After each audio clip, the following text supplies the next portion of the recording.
Agradeço o carinho da receptividade de todos vocês. Uma honra, uma satisfação enorme estar aqui uma vez mais nesse grupo acolhedor, familiar, que a gente se sente amparado, né, protegido. E aqui está a demonstração, né, Ludmila? Lud, com essa criança linda, esse bebê já está lendo ali, ó, está folheando, né, os livrinhos, já está degustando na leitura sensorial, que é uma maravilha, assim que a criança aprende a ler, não é? E nós vamos nesta noite, não é, tratar de um assunto que é muito interessante. São duas palavras chaves que vão resumir aqui o nosso encontro. E como é um momento, né, de conversa, a gente vai contar com a participação de vocês também espontaneamente, não é? Para quem gosta de participar espontaneamente, né, Mirella? Quem não gosta vai participar também espontaneamente, né, Ângela? A gente vai todo mundo participar aqui bem à vontade, tá bom? Olha, são duas palavras-chave. Essa palavra é assim, tão interessante, né? Para a gente verificar o que, que significa essa palavra aí e esta outra aqui. Já que eu botei as duas letras caixa alta, né? Justiça e amor. Não sei se vocês se recordam, no início do belíssimo Evangelho segundo o Espiritismo, tem aqui essa edição maravilhosa da FEB, tradução do Guião Ribeiro, né? Uma edição de capa dura. Existe a primeira instrução de um espírito que foi catalogada aqui por Allan Kardec, logo no primeiro capítulo, Não Vim Destruir a Lei, é uma mensagem de um espírito que assina. Vocês se lembram como é que ele assina, gente? Como é que ele assina mesmo? Ninguém vai se lembrar, né? Ele assina como um espírito. Mas um espírito o quê? Adriana, você está lembrando aí? Agora você pegou o óculos, você deve se recordar. A Rosana, cadê a Rosana? A Rosana já resolveu a nossa questão aqui. Cadê você, Rosana? Não tô te vendo. Tá escondidinha aí, tá? Boa noite, Geraldo, e a todos. Ah, ótimo, a Rosana Torres. A Rosana, querida amiga, já resolveu um espírito israelita. Veja, o espírito israelita aqui, ele está se referindo praticamente ao Antigo Testamento, né? A antiga lei. E ele apresenta para nós uma mensagem muito bonita chamada Nova Era. Veja que interessante. Ele faz uma conexão entre as três revelações. Lembrando que a palavra revelação, ela indica a apresentação da verdade. Então a única coisa que é revelada é a verdade. A mentira, ela não é revelada. A mentira, ela se mostra por si mesma, ela tem perna curta, não é? Mas a verdade, ela é revelada, ou seja, ela vai sendo apresentada gradativamente, aos poucos. E é por isso, inclusive, que a nossa capacidade de compreender a verdade, ela não é total, ela é relativa. Embora a verdade, porque divina, seja absoluta. Então a verdade, ela é absoluta porque vem de Deus. A revelação da verdade se dá gradativamente, ou seja, se dá aos poucos, e a nossa capacidade de compreender a verdade é que é relativa. Fica claro para nós? E o que é a verdade, afinal de contas? Emmanuel traduz para nós que a verdade, isso lá em O Consolador, é a essência da vida imortal. Isso é que é a verdade, a essência da vida imortal. Então, a verdade é tudo que diz respeito, né, Guilherme, ao que é permanente, ao que permanece, ao contrário do que é temporário, do que é volátil. A verdade, ela é atemporal, ela é válida para todos os tempos. Por isso, Kardec vai trazer para nós a monumental expressão de que a fé inabalável só é aquela que pode encarar face a face a razão em todas as épocas da humanidade. Isso é a verdade. A fé raciocinada nos traz a verdade. A gente sabe porque acredita. Não é algo sobrenatural, não é algo inexplicável, a razão explica. E ela é válida para todos os momentos, em qualquer época da humanidade. Tudo bem? Então, entendendo-se desta forma, esse espírito israelita, ele faz um apanhado das chamadas três revelações. Quais foram as três revelações? Vê se vocês se lembram. Pode escrever no chat ou pode abrir o microfone e falar, por favor. A primeira revelação, qual é? 10 mandamentos, né? Olha, a Cláudia que falou? É. Ah, sim, os 10 mandamentos. Os 10 mandamentos, né, foram recebidos por Moisés mediunicamente. Moisés era um profeta maior. Ele viveu em torno de 1250 anos antes de Cristo, tá certo? E ele subiu a um monte. Como é que era o monte? Qual era que é o nome do Monte Sinai mesmo, gente, que eu esqueci?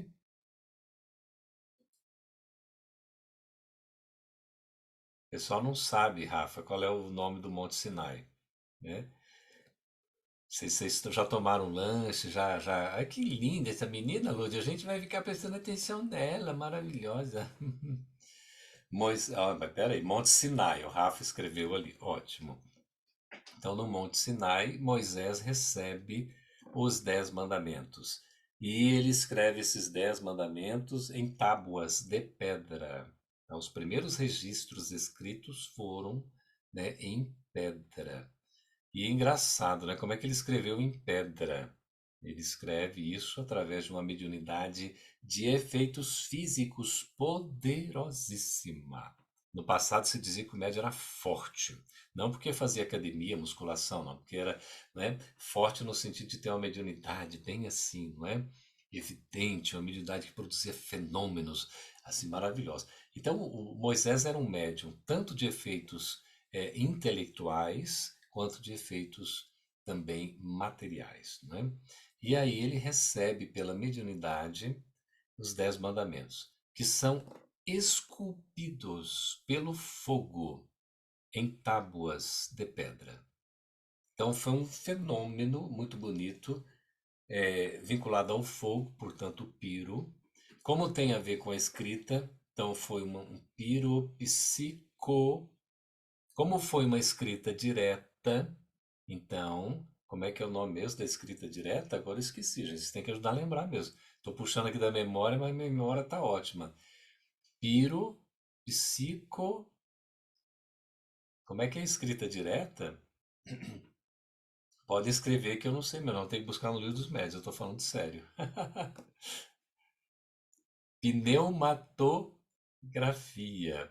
Então foi uma piropsicopneumatografia. Olha que coisa linda, não é? Então a primeira revelação vem realmente com esse conjunto de verdades que são os 10 mandamentos. E ali tem a essência logo falando de Deus, tá certo? Ele apresenta Deus. Na época de Moisés, era muito comum o chamado politeísmo, ou seja, a crença em vários deuses. Poli, né, vários, teísmo, o sistema de Deus. Então, o sistema de crença em vários deuses é exatamente o politeísmo. Mas já existia a ideia do monoteísmo, ou seja, o sistema da crença no único Deus.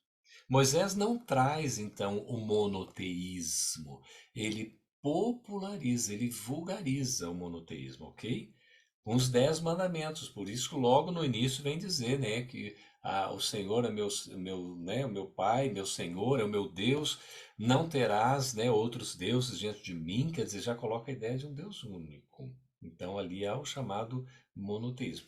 Ele não apresenta Deus como Pai, não, tá? Ele apresenta como Senhor, tal.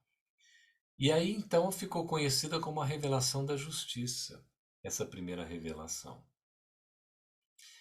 Ele se fundamenta no, no chamado, como é que é mesmo? Aquele dente por dente, olho por olho, não é isso? A pena de talião. Antes havia o Código de Hammurabi. Não sei se vocês sabem do que se trata o Código de Hammurabi. Foi um registro também em pedra, em que se anotava em espécie de quadrantes que tinha assim a pedra toda rabiscadinha em colunas e em linhas, e formava em cada quadradinho, como a gente está aqui na imagem, formava uma escrita indicando uma sentença punitiva, de acordo com o crime que se tinha feito. Só que as sentenças eram assim absurdas. As condenações, Raíssa, não eram proporcionais aos erros, às faltas. Então se punia de uma maneira desproporcional. O Código de Hammurabi, realmente, que existiu em torno de 1500 anos, alguma coisa assim, antes de Moisés, ele era muito, muito assim, punitivo. Ele era violento. Não sei se vocês já tiveram a oportunidade de ir ao Museu do Louvre, em Paris. Alguém já visitou? E se vocês tiveram a oportunidade de ver o Código de Hammurabi, não sei se vocês já viram. Se não viram, de uma próxima vez que vocês tiverem a oportunidade, vejam. Eu fui, né, visitei o Museu do Louvre para ver duas coisas. O que todo mundo quer ver, que foi a maior decepção e tudo, né? Mas aí eu me encantei com o Código de Hammurabi.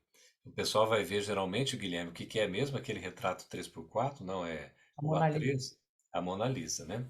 E tal. Se a gente conseguir enxergar a Mona Lisa, enfim, tal, porque é uma coisa de doido, né? Esse pessoal tudo correndo lá, Cláudio, não dá para ver direito.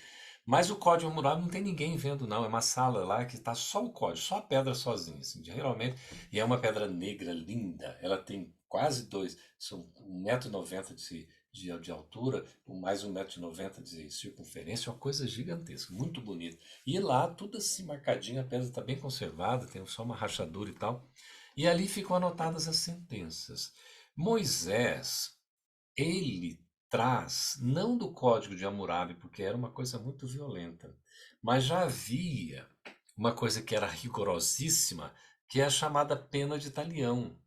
A pena de talião, que era assim: você cometia algum erro e você iria ser submetido à penalidade proporcional ao erro cometido. É mais ou menos aquela expressão bateu, levou, sabe como é que é? Então, uma coisa errada que você fizesse, Iris, você ia responder na proporcionalidade daquele erro. Só que era o seguinte, por exemplo, se alguém, por isso que ficou conhecido como a pena de talião, dente por dente. Mas não era só o dente por dente, literalmente mesmo, gente, dente por dente. Era também braço por braço, mão por mão, dedo por dedo, entende? Cotovelo por cotovelo, tornozelo por tornozelo, joelho por joelho, era desse jeito. Mas braço por... Se você, por exemplo, tirasse, né, sei lá, fizesse qualquer mal para o indivíduo ali, né, ofendeu lá, cortou a orelha do indivíduo, o indivíduo podia cortar a sua orelha. Se tivesse cegado alguém, a pessoa poderia te cegar também, né? E aí, se você decapitasse alguém, alguém da família poderia te decapitar. É uma coisa assim, bem rigorosa. Mas já havia o que, né, Beth? Uma proporcionalidade na justiça. Então não era como o Código de Hammurabi, que era desproporcional. Então por isso vem a questão da ênfase na revelação mosaica da justiça. Então, o que que é a justiça propriamente? O que que a gente pode entender por justiça?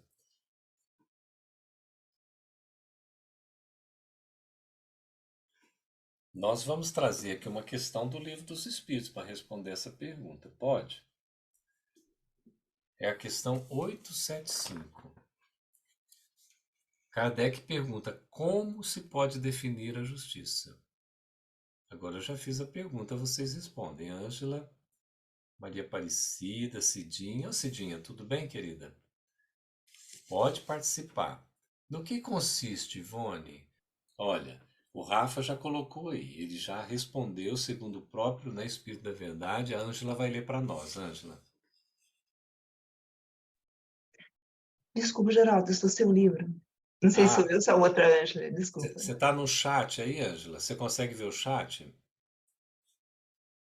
Veja lá, se você consegue ler no chat. O Rafa colocou para nós. Sim, eu vi o que o Rafa colocou. A justiça consiste em cada um respeitar os direitos dos demais. Isso. Isso é a justiça. É, Ludmila, a justiça consiste em cada um respeitar os direitos dos demais. Tão interessante isso, né? Cada um respeitar os direitos dos demais. A gente acha geralmente que a justiça é eu ter os meus direitos respeitados. Mas veja que, Sônia, a colocação que o Espírito da Verdade faz é para que a gente veja o outro. Então, a justiça consiste em cada um respeitar os direitos do outro. Isso é muito legal, porque a próxima questão vai esclarecer mais ainda, que é o objeto mesmo do nosso estudo, né? Que a gente vai se basear exatamente no livro Religião dos Espíritos. Esse livro é muito bom e ele faz explicações em torno de questões do livro dos Espíritos. E a questão 876, que vai nos trazer luz maior ainda, que a gente vai ler também. Olha só as participações. A gente está aqui na revelação da justiça, tá certo? Com Moisés. Depois o espírito israelita vai citar a questão do próprio Cristo, Jesus trazendo a revelação do amor. E o espiritismo trazendo a revelação do amor em ação, ou da verdade, da caridade. O amor em ação é a caridade. Nada mais justo do que nós sermos caridosos, porque a justiça é a base do amor. É por isso que ela vem antes como revelação, antes do amor, para que a gente possa ter o nosso amor justo. Todo ser que ama é justo. Aquele que é justo tende a amar. Então, por isso que é muito significativo. As coisas são feitas e elas são reveladas no momento certo, de acordo com a nossa capacidade de entendimento, não é? Então, a Ludmila colocou o justo e o reconhecimento de mérito de alguém. Olha que interessante aqui, né? A justiça do homem é a justiça divina, a Cidinha está lembrando. Moisés traz uma justiça que é muito no sentido pragmático, é da ação cotidiana, para que pudesse haver um equilíbrio, né? Assim, uma correspondência entre o que eu estava fazendo e o que eu recebia de troco. Ou seja, a reação sobre as minhas ações são proporcionais. Então, se eu fiz alguma coisa, eu vou receber aquilo em troca. Tá certo? E Moisés, pela natureza ainda humana daquela época, a evolução dos espíritos ainda em estágio inferior ao que a gente se encontra, havia muita força, muita brutalidade. Ele tinha que, então, imperar pela força, ele tinha que se colocar por uma forma bem materializada que o povo pudesse entender. Então, o próprio Moisés, mesmo sendo um profeta maior, ele cometeu abusos, cometeu erros diante dessa situação toda, não é? Bom, e aí ele traz para nós essa questão da justiça fundamental. Quando Jesus, né, surge, quer dizer, surge no sentido de se materializar entre nós, ele traz essa revelação do amor. O amor já traz uma configuração da sensibilidade, da percepção do outro no direito em que ele tem. Porque na justiça com Moisés, você provavelmente é o seguinte: você tem que ter o seu direito respeitado, você tem que fazer por merecer.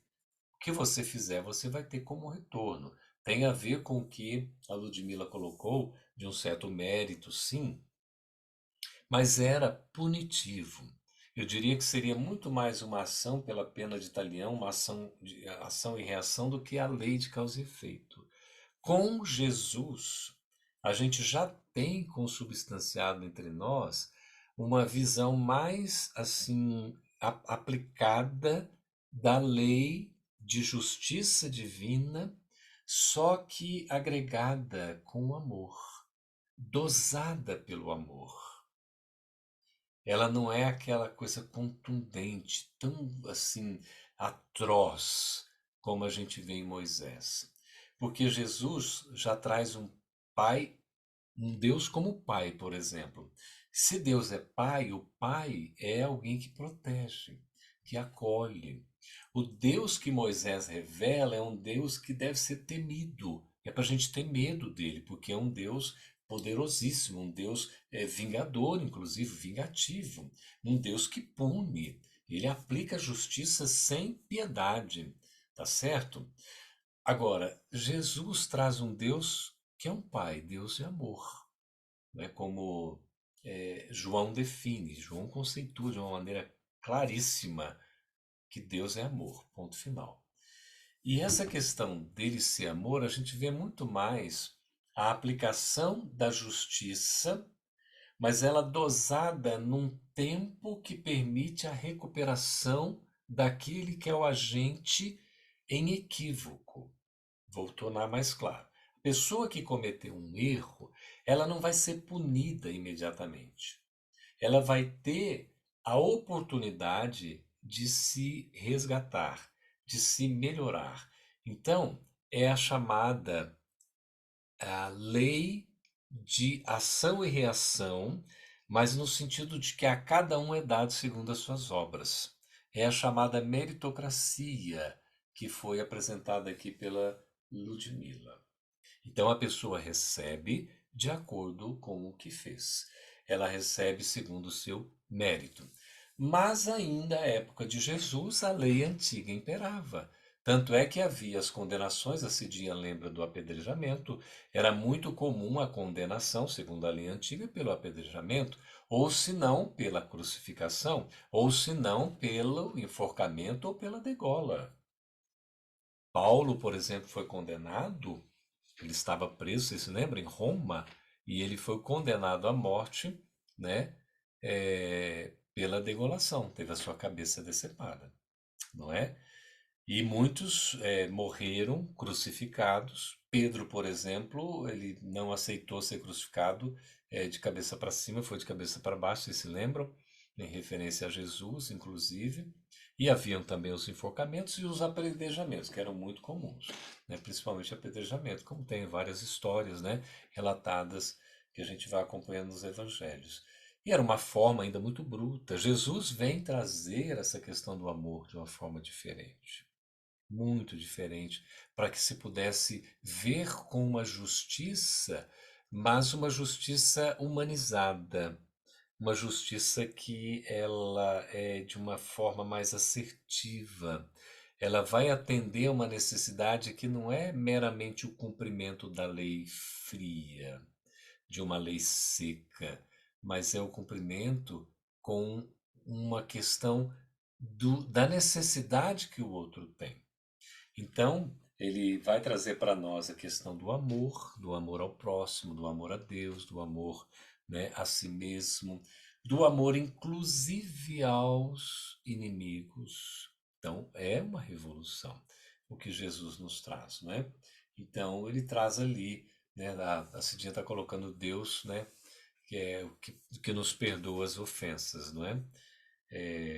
Na verdade, a questão do perdão, que é uma libertação, ainda pressupõe uma necessidade. Deus não tinha necessidade de perdoar ninguém porque nunca se ofendeu, né? O próprio Cristo, né, pede, Pai, perdoai porque eles não sabem o que fazem, numa referência, né, a esse olhar amoroso, não que fosse apenas justo. Quando Estevão estava para ser apedrejado, lá, olha, pela punição, a condenação pelo apedrejamento. Vocês se lembram? Paulo e Estevão, Gesiel, que era irmão de Abigail, que era noiva de Saulo. Estão lembrando? Naquele momento que ele estava para ser apedrejado, inclusive Abigail estava ali, porque Saulo fazia questão. Saulo era um fariseu da lei antiga, doutor da lei, e ele tinha muito poder, era um jovem, forte e tal, e estava ganhando cada vez mais poder para perseguir os cristãos. E como Gesiel era um defensor, né, porque ele já estava ali lendo, já conhecido pelos registros de Mateus, ali as anotações que Pedro lhe passou na casa do caminho, ele então estava transformado, né? Gesiel, um espírito ali que passou pela renúncia, enfrentou muitas coisas, enfim. É, mas então ele foi perseguido. E Saulo não, jamais aceitou tudo. E aí ele foi condenado. Então quem jogava as primeiras pedras eram os mais velhos, eram os anciãos, né? Os mais idosos. E aí Abigail percebe que ele era Estevão, seu irmão. Imagina que situação. Saulo não sabia de nada disso também, mas Abigail também não. E aí então ele vai num processo, ele sendo apedrejado, ele vai se desdobrando. Ele vai desencarnar, e não tem jeito. Ele é assassinado dessa forma, né? Sofrendo essa pena do apedrejamento. E ele, no seu já meio ali, lusco-fusco, já semi-desprendido, ele vislumbra a chegada de um ser que vai se aproximando, que ele não conhecia, mas ele reconheceu. Pelos textos que havia lido das anotações de Levi Mateus, e pela fala que Pedro, né, e outros tinham na casa do caminho, ele reconheceu que seria Jesus. E ele observa que Jesus olha então aquela cena com uma certa, né, tristeza e olha para Saulo. E Gesiel então fala assim para ele: Senhor, não o condenes. A gente imagina que elevação do espírito que está tendo seu corpo apedrejado.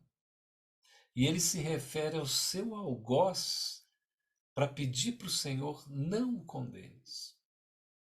Porque veja, Senhor, se ele faz tudo isso por Moisés, imagina o que ele não fará quando conhecer-te.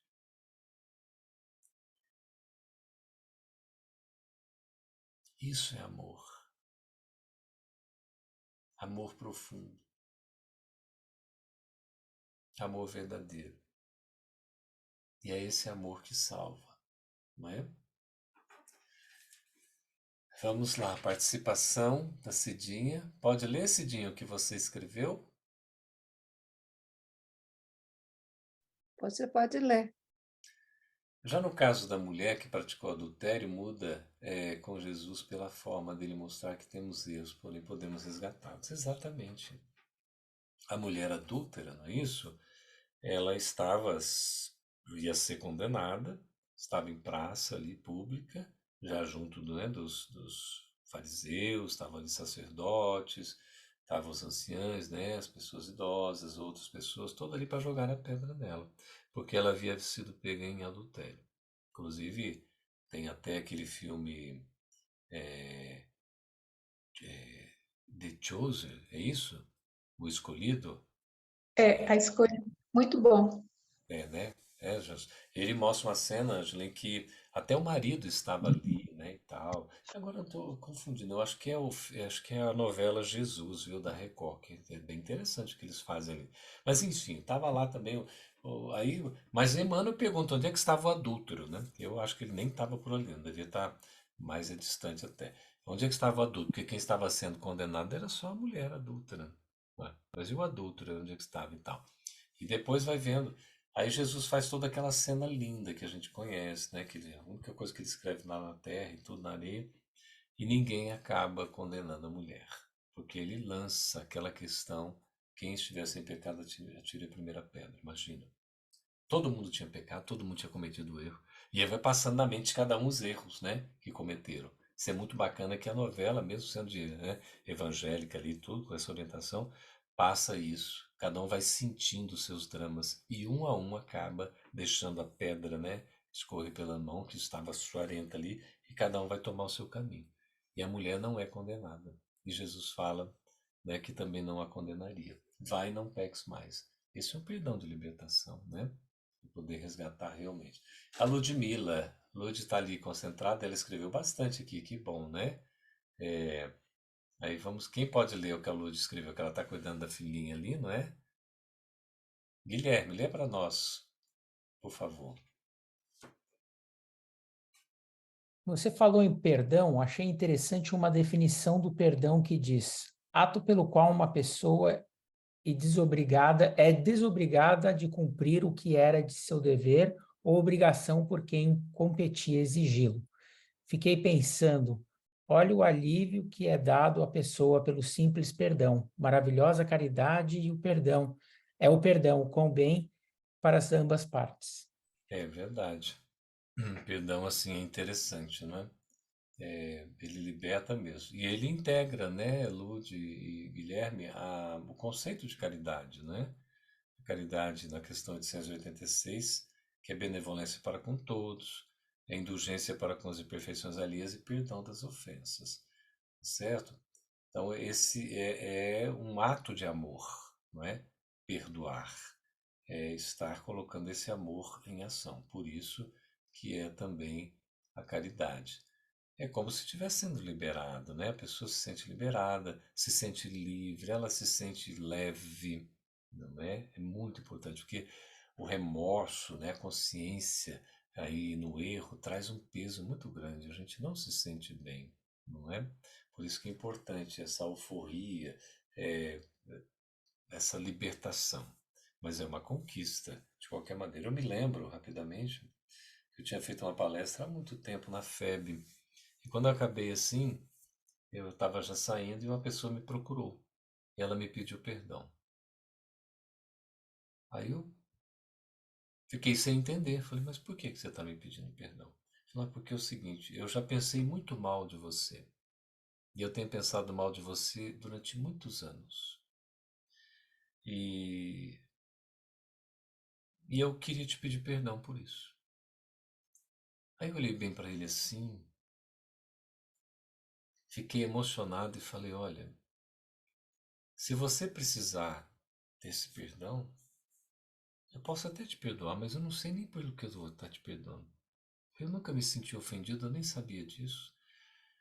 Agora, seu gesto é muito bonito, porque quem está me dando uma lição aqui é você. Porque no momento em que você pede perdão, você está se libertando. É bem esse tom que a Lud coloca, porque de fato ele estava tirando um peso. E eu nem sabia de nada. Na minha ignorância, na minha inferioridade, eu deveria tê-lo magoado, ferido, ofendido de alguma maneira, alguma coisa. E ele ficou com raiva de mim durante anos e anos. E depois teve essa atitude nobre de vir falar. E ele se sentiu, então, livre, não é? E eu o parabenizei realmente pela atitude humilde que ele teve, corajosa, né? Demonstrando assim já uma maturidade espiritual, né? Porque até para pedir perdão, não é isso? A gente tem que ter grandeza espiritual para perdoar também, não é? Mas até o pedido de perdão parece assim algo que, né, Rafa, tira um pouco da gente assim, porque você perdoar, você tá na sua, tô perdoando, né? Você cometeu o erro, tô perdoando, agora você pedir perdão, você tá reconhecendo que você errou, aquela coisa toda. É um trabalho, né, Camila, bem puxado aí com o nosso orgulho, né? Camila, já que eu te citei, leia ali o que a Jupira colocou. Dá para ler? Não sei se você está no celular. Boa noite. Boa noite. Eu estou no celular, eu não estou conseguindo acessar aqui nada. Ah, tá bem. Não, fique O que está tranquilo, então. escrito? Desculpa. Fica conosco aí, não tem problema não. A Cláudia vai ler para Obrigada. nós, então. Eu que agradeço. O perdão de Deus, como disse Paulo, é recebido através do amor, que se distribui. O amor cobre a multidão de pecados. Verdade, não é? Isso mesmo. Ótimo. Obrigado, Jupira. Obrigado, Cláudia. A Ângela. A Ângela escreveu aí para nós também. Iris, você quer ler? Você consegue ler o que a Ângela escreveu? Só abre o microfone. Eu estou procurando aqui onde está a Ângela. Achei aqui. Ok. The Chosen, a série, a conversa de Jesus com a mulher adulta no poço, quando que ele pede, né, para lhe dar água, é muito interessante. Ela saiu pulando, correndo e gritando alegre como uma criança. É uma licença poética tão leve como é a liberdade. É verdade. É muito, muito sensível, né? Isso é muito bonito de a gente ver. Essa liberdade poética até, né, vem com ensinamento e aí é muito bacana. Eu queria trazer para vocês aqui a questão sequente, né, aqui da 875, que é a 876, que Kardec pergunta o seguinte, continuando com a justiça e com o amor. Posto de parte o direito que a lei humana consagra, qual a base da justiça segundo a lei natural? Então, olha que interessante a pergunta. O Rafa vai trazer para nós a resposta, né, e tem uma explicação. Então, aqui ele diz assim: vamos deixar aqui, né, de lado essa parte, né, do direito que a lei humana consagra. Então, existe a legislação humana, que também estabelece as regras, não é isso? A legislação a ser cumprida e tudo mais. Ele fala: vamos tirar essa parte da legislação humana, vamos entrar mais na lei natural, na lei divina. Então, ele pergunta: qual é que é a base da justiça segundo essa lei natural? No que se baseia, então, a justiça, não é? É, segundo a lei divina, segundo a lei natural. Mirela, tá a resposta ali, que o Rafa já nos trouxe. Você consegue ler no chat, por favor? Sim, consigo daqui. Ah, disse o Cristo: queira cada um para os outros o que quereria para si mesmo. No coração do homem imprimiu Deus a regra da verdadeira justiça, fazendo que cada um deseje ver respeitados seus direitos, na incerteza de como deva proceder com seu semelhante em dada circunstância, trate o homem de saber como quereria que com ele procedessem em circunstância idêntica. Guia mais seguro do que a própria consciência não lhe podia Deus haver dado. Olha que interessante, gente. A gente precisa ler, né, essa resposta, como, né, nos trouxe aí a leitura tão ponderada, e a gente, assim, sentir cada palavra que ali está escrita. O que a gente consegue entender dessa resposta? A Jupira, a Cidinha já responderam aí, não é? O que a gente tem aí, Jupira?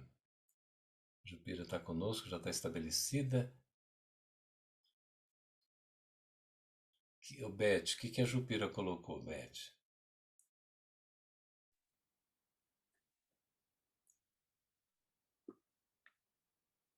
Consegue ler? Então, o pessoal no celular, né, tem que saber onde é que é aí. Enquanto você procura, já não tem Procurando. problema. Achou? O perdão de Deus, como disse Paulo, recebido através do amor que se distribui. O amor cobre a multidão de pecados. Foi a Ah, tá. resposta que eu achei.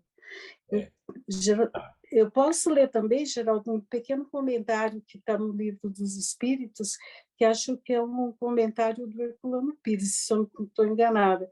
A sublimidade da religião cristã foi tomar o direito pessoal por base do direito do próximo. Ah, esse é o comentário, Beth, de Kardec. De Kardec. Isso, de Kardec. Fechando o comentário que Kardec faz, porque o comentário vamos só trazer o que Jupira e Cidinha colocaram: fazer ao outro o que gostaríamos para nós.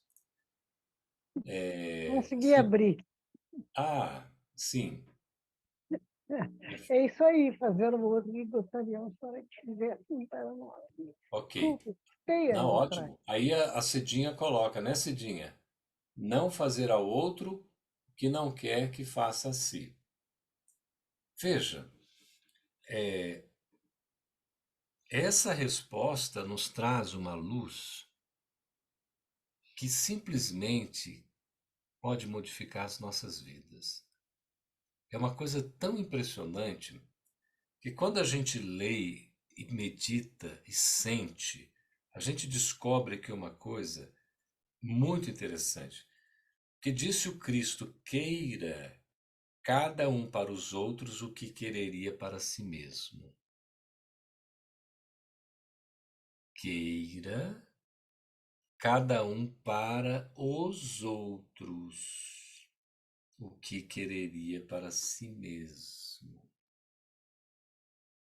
Quem é o referencial aqui?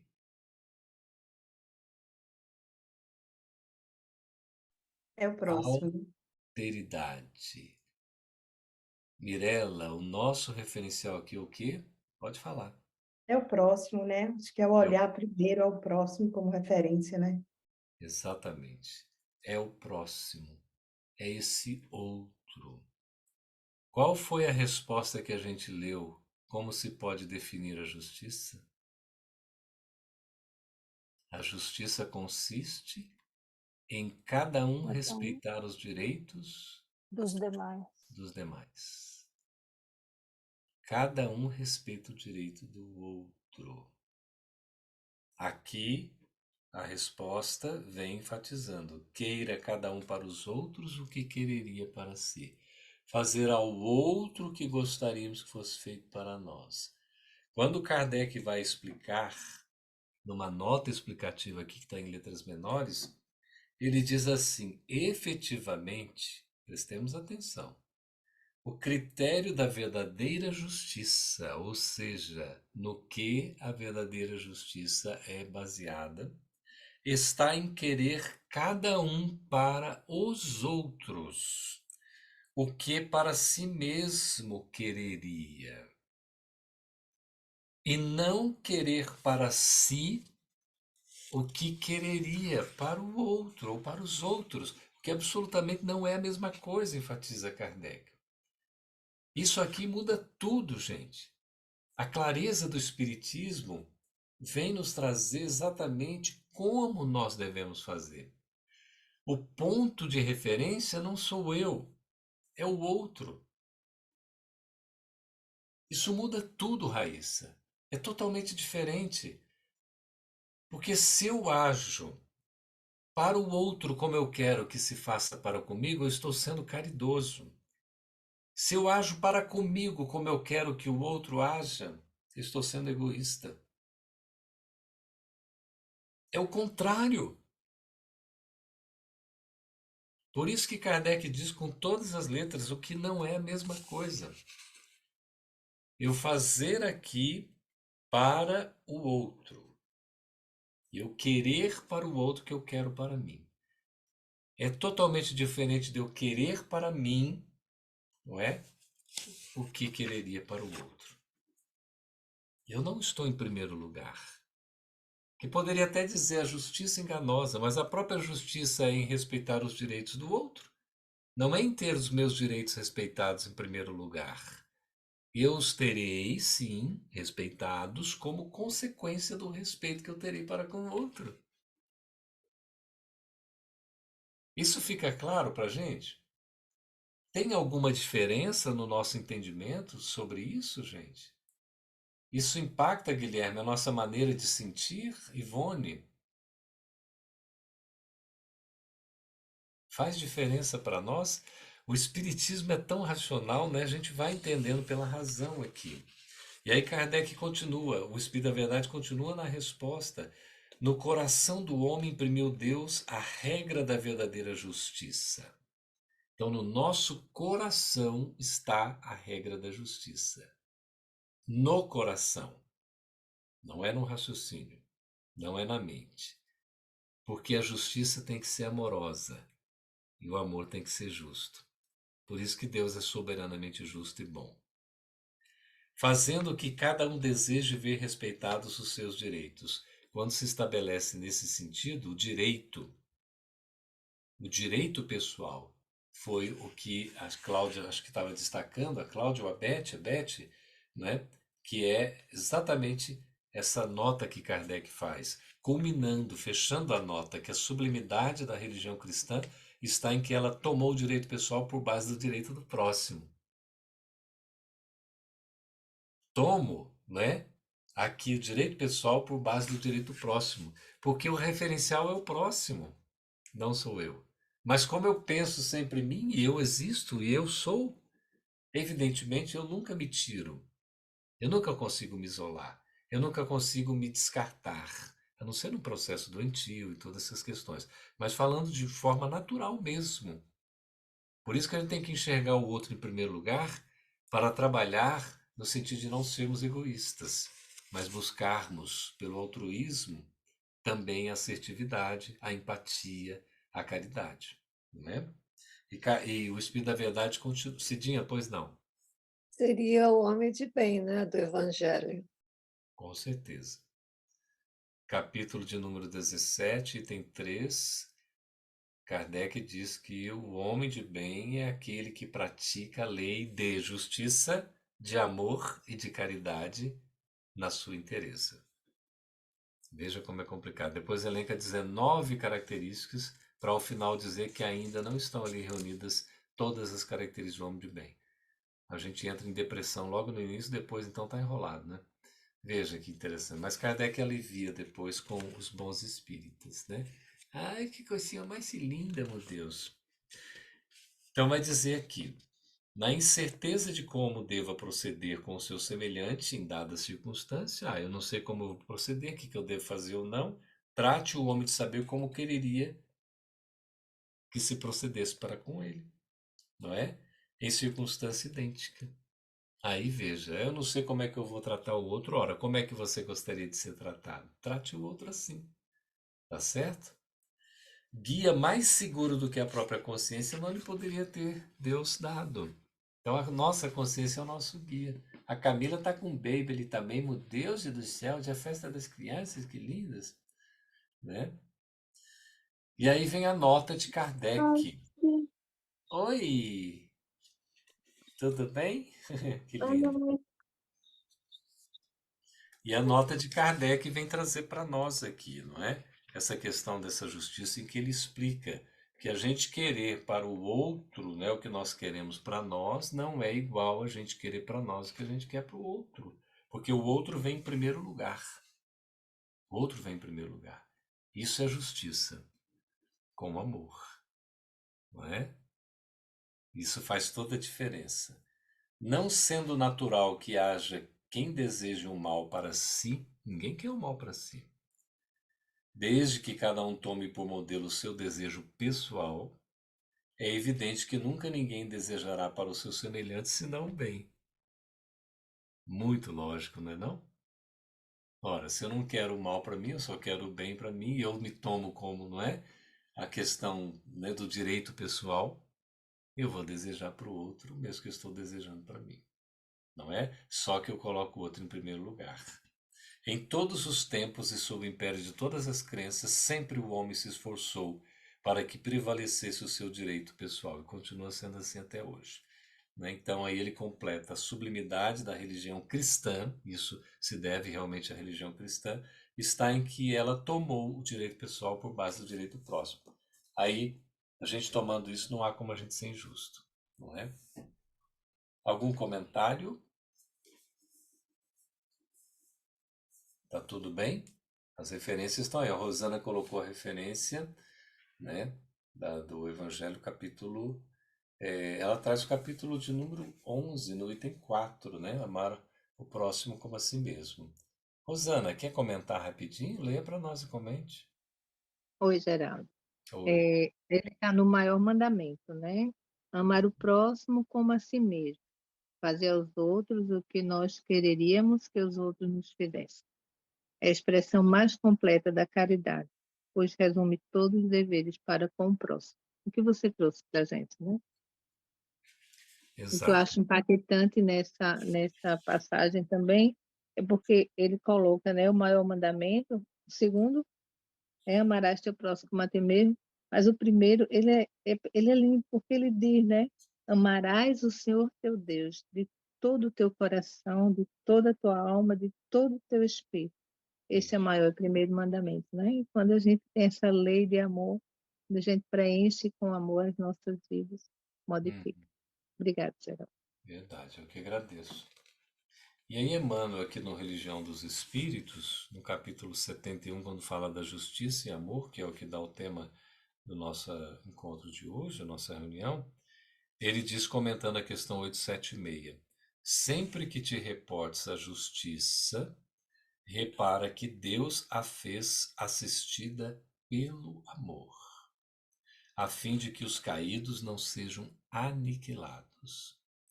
Então, a justiça deve ser assistida pelo amor. O amor que cobre a multidão dos pecados. Terás contigo a lógica, indicando-te os males e o entendimento, inspirando-te o necessário socorro aos que lhe sofrem o assédio. Onde passes, compadece-te dos vencidos que contemples à margem, compadece-te. Compaixão, compassividade. Aquela pena que a gente fala, mas ela tem um valor, que é da gente poder ter essa compaixão, que é a forma da gente atrair para nós a presença dos bons espíritos, inclusive. Muitos pranteiam as ilusões que lhes trouxeram arrependimentos e remorso, e muitos se levantam ainda sobre os próprios enganos, à maneira de trapezistas inconscientes, ensaiando o último salto ao precipício da morte. Quantos necessitados existem? Dir-te-ão alguns não precisarem do teu consolo, fugindo-te à presença com receio da verdade que te brilha na boca, e outros que descreram do poder renovador do trabalho preferem rolar no vício, descendo mais cedo os degraus do sepulcro. Muitos vão se condenando, não é? Além deles, porém, surgem outros, os que desanimaram em plena luta, recolhendo-se ao frio da retaguarda, os que se enlouqueceram de sofrimento, os que perderam a fé por falta de vigilância, os que se transviaram à míngua de reconforto e os que se abeiram do suicídio tomados pelo superlativo do desespero. Tanta necessidade, ainda que a gente vê. Amar o próximo como eu vos amei, exatamente, Jupira, porque Jesus se coloca como efetivamente exemplo pelo testemunho, né, que ele vivenciou. Ele faz esse desafio para nós. Ele não deixa dúvida de como deva ser esse amor. E aí então, diz Emmanuel, tentando dar-lhes remédio, ergue o mundo penitenciário, hospitais, reformatórios, manicômios, no entanto, para ajudá-los. Confere-te o Cristo a flama do amor no santuário do coração. Aqui está a justiça humana e está a justiça que nós podemos ter com o amor. Todos esses padecentes da estrada têm algo para ensinar. Todos com quem nós caminhamos, Raíssa, Rafa, Rosana, Tânia, Gil, nós temos sempre o que aprender. Os que tombam esmagados de aflição induzem-te ao serviço pelo mundo melhor. E os que se arrojam a monstruosos delitos falam sem palavras em louvor do equilíbrio de que dispões, auxiliando-te a preservá-lo. Emmanuel vê o lado bom de tudo. Você vê até nas coisas negativas. Ele está nos dando exemplo. A gente tem oportunidade de ver naquele que está fazendo mal, a oportunidade de nós sermos o agente do bem. Não permitas que a justiça de tua alma caminhe sem amor, para que não se converta em garra de violência. A justiça sem amor é violenta. Ao pé dos maiores acelerados da terra, Deus colocou mães que amam. Embora esses filhos desditosos de sua bênção lhes transforme a vida em fonte de lágrimas. Ah, o amor de mãe. Olha que linda, Ludmila, a Camila, mamães, não é? Não há nada que substitua o amor de mãe. A Cidinha diz, quando se ama não se julga e não se critica. Diante, pois, dos vencidos de todas as condições, de todas as procedências, não mostres desprezo, nem grites anátema. Não lhes conheces a história desde o princípio e não percebes agora a causa invisível da dor que os degrada. Quanta história de sofrimento, qual é a história de cada um? Quais são as suas experiências dolorosas que a gente não conhece? Como a gente pode, então, julgar? Como é que a gente pode condenar? Como é que a gente pode desrespeitar? Como nós podemos ter preconceito? Ora e auxilia em silêncio, porque não sabe se amanhã raiará teu instante de abatimento e de angústia, e manda a regra divina que façamos aos outros aquilo que desejamos nos seja feito. Justiça sem amor é como terra sem água. Tomem nota, por favor. Justiça sem amor é como terra sem água. Impressionante. O Espiritismo tem contribuição valiosa para a nossa vida, que nos transforma. Toda vez que a gente for pensar na justiça, vamos lembrar dessa frase. Justiça sem amor é como terra sem água. Recorda que o próprio Cristo, reconhecendo que os vencedores do mundo habitualmente se inclinam à vaidade, perigosa armadilha para quedas maiores, preferiu nascer na palha dos que vagueiam sem rumo, viver na dificuldade dos menos felizes e morrer na cruz reservada às vítimas do crime e aos filhos da escravidão. O exemplo que Jesus nos traz. Cidinha é o maior exemplo de amor que já existiu nesse planeta.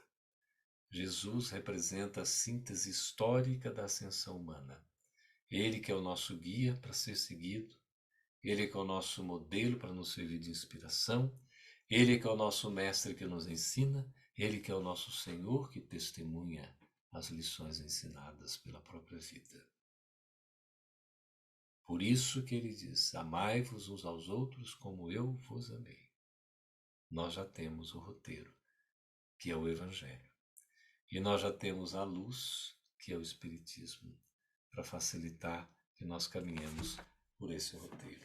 Então, lembremos-nos da expressão de Chico, quando nos traz aquela beleza de fala que num litro de verdade a gente coloca uma gota de amor.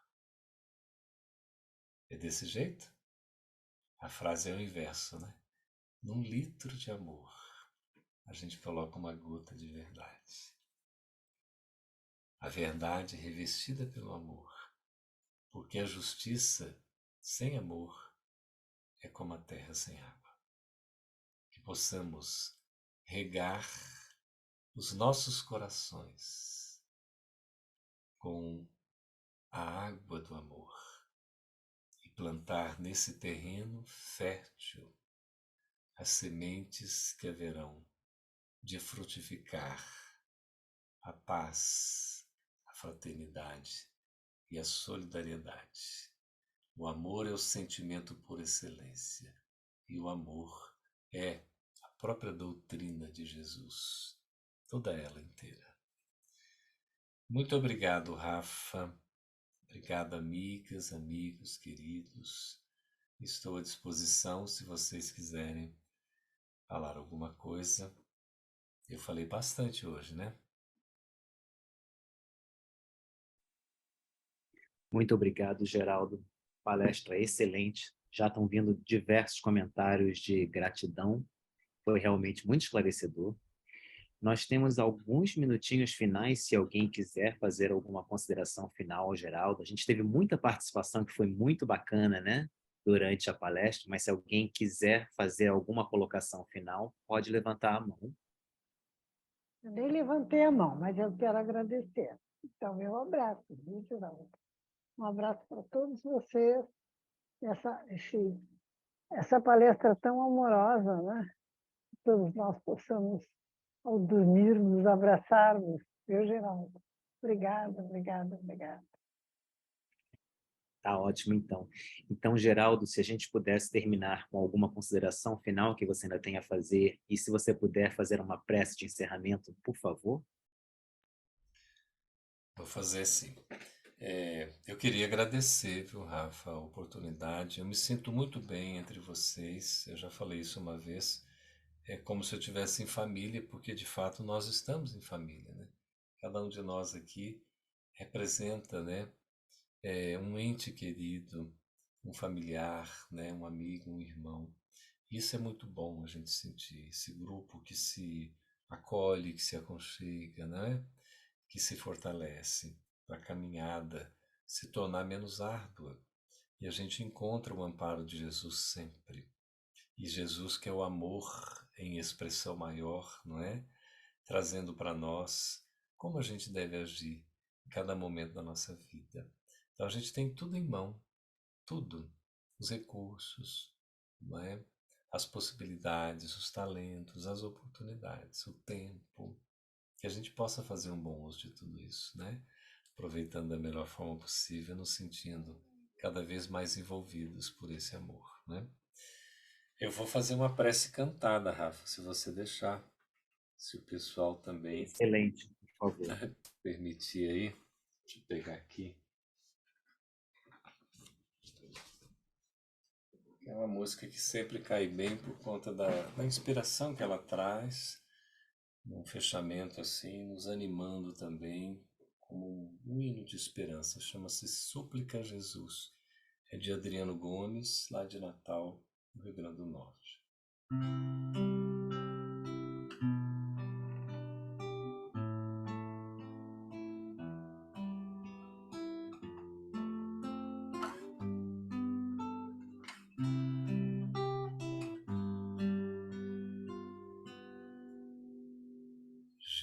Jesus, no silêncio da prece, teus irmãos já te pedem paz para aliviar um pouco as aflições.